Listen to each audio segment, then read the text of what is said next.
Ludivine Lemarié, bonjour. Bonjour Clément. Vous êtes experte leadership et en management. Qu'est-ce que ça veut dire concrètement, leadership et management, et être experte sur ces sujets-là? C'est une très bonne question. Alors c'est vrai qu'on a tous notre propre définition du leadership. Alors moi j'ai la mienne, bien à moi, qui est l'art d'inspirer par l'exemplarité, d'impacter positivement les autres et les équipes quand il s'agit d'une entreprise, en étant authentique et en rayonnant justement cette authenticité pour apporter du bien-être à ses équipes et à l'entreprise, évidemment. Ça, ce sont vos sujets d'actualité. Absolument. Pendant 10 ans, vous avez été cadre commercial dans le domaine de l'immobilier. Est-ce que vous diriez que vous êtes une repentie? Absolument. C'est vrai que j'ai managé dans un contexte essentiellement masculin. Donc je me suis finalement calquée sur ces modèles d'hommes qui étaient plutôt cheffaillons, plutôt compétiteurs, qui pensaient respirer le chiffre d'affaires. Stéréotypés? Très stéréotypés, que j'adore et je leur suis très reconnaissante parce que j'ai appris plein de choses, notamment le fait de passer à l'action sans me poser trop de questions, et puis d'être plus quelque part justement dans mon masculin. On peut dire que c'est un atout masculin de passer à l'action et d'oser sans trop se poser de questions, alors que les atouts féminins sont plus la douceur, la bienveillance, l'empathie, l'intuition, et je m'étais coupée de tout ça. Donc il m'a fallu vraiment un gros déclic dans ma vie, ce que j'ai partagé hier en conférence, pour me reconnecter à ces atouts féminins et devenir la femme que je suis aujourd'hui. Alors justement, vous intervenez dans le cadre de 2 conférences, leadership féminin et management humain, et transition écologique personnelle. Qu'est-ce que ça veut dire, ça? Alors c'est très intéressant parce qu'on se rend compte aujourd'hui qu'on est vraiment obligé, pour garantir un bien-être au travail, de se reconnecter à soi. Et c'est vrai qu'on a des possibilités de le faire gratuitement. On a à disposition une technique qui est gratuite, toujours présente en nous, qui est la respiration. Et on a parlé donc dans cet atelier de cohérence cardiaque, où vraiment, là, avec la respiration, en inspire et en expire, on peut vraiment revenir à soi et être dans l'instant présent. Parce qu'on est tellement dans un TGV de la vie, quand on est en entreprise, quand on a des responsabilités, quand on est dirigeant, manager, DRH, que parfois on se laisse happer par tout ce flot d'informations, en plus avec le numérique aujourd'hui. C'est important d'avoir des moments où on va se recentrer sur soi, où on va prendre un peu d'air.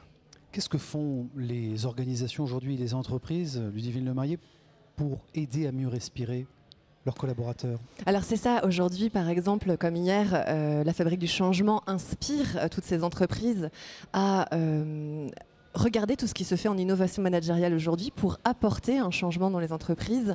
Et je pense qu'aujourd'hui, les entreprises sont prêtes à investir en formation. Elles ont d'ailleurs des budgets pour ça.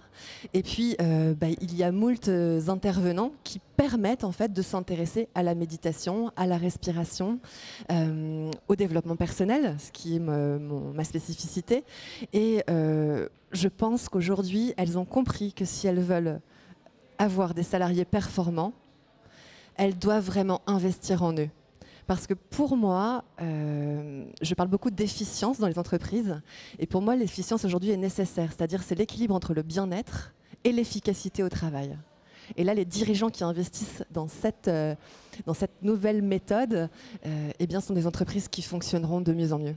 L'opportunité aussi de garder les collaborateurs pour éviter qu'ils ne s'en aillent. C'est ça. Et de mieux les attirer aussi, attirer les talents. Alors, garder donc, ces salariés qualitatifs, parce que le désengagement est très présent en France et ça, c'est déplorable à constater quand on voit les chiffres, c'est vraiment catastrophique. L'absentéisme. Et aussi, vous le disiez très bien, c'est attirer pas que les adultes, on va dire. C'est attirer ces nouvelles générations. Parce qu'on a beaucoup parlé de la génération Y, mais aujourd'hui, il y a la génération Z. Et là, sur les dernières études qui sont sorties d'une grande école parisienne, si on veut attirer cette génération Z, il va falloir vraiment faire profil bas et puis montrer qu'on est vraiment dans l'autonomisation des salariés et qu'on s'intéresse à leur bien-être. Une génération qui est peut-être plus intrinsèquement versatile, ça va être compliqué de la fidéliser, cette génération-là. Oui, c'est ça. Et c'est pour ça qu'il y a autant de jeunes aujourd'hui peut-être professionnellement. Il y a beaucoup de jeunes aujourd'hui qui entreprennent, qui se lancent dans les startups parce que justement, elles ne trouvent pas leur bonheur dans le salariat. Et elles sont même fâchées un peu avec le salariat. Donc c'est bien de pouvoir réconcilier les entreprises et les jeunes par justement tout ce que l'on fait ici au niveau de l'innovation managériale et des nouvelles méthodes de management, ce que moi j'appelle la métamorphose du management. Au-delà de la question du genre, vous l'évoquiez très bien tout à l'heure, nous avons des qualités masculines et féminines en chacun de nous. Pour autant, est-ce que les femmes ont encore du mal à exister et à concilier, à exister professionnellement et à concilier leur carrière et leur vie privée aujourd'hui? C'est un de vos combats, ça? Alors ça a été un de mes combats, parce qu'en effet, on se rend compte...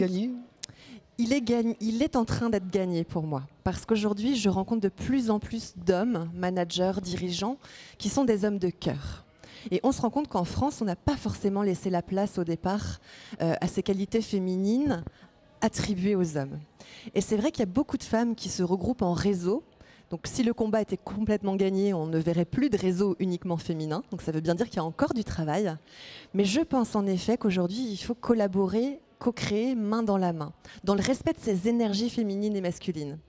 Parce qu'en fait, en étant qu'entre femmes ou en étant qu'entre hommes, eh bien, on entretient ce stéréotype qui n'a plus lieu d'exister aujourd'hui en 2018. Ludivine Lemarié, pour terminer, vous êtes une des grandes contributrices de cette 5e édition de la Fabrique du Changement, un des grands témoins.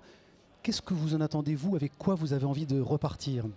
Alors, je publiais ce matin sur les réseaux sociaux, justement, ce bonheur de contribuer à cette transition, parce qu'on sent vraiment qu'il y a une transition positive des entreprises.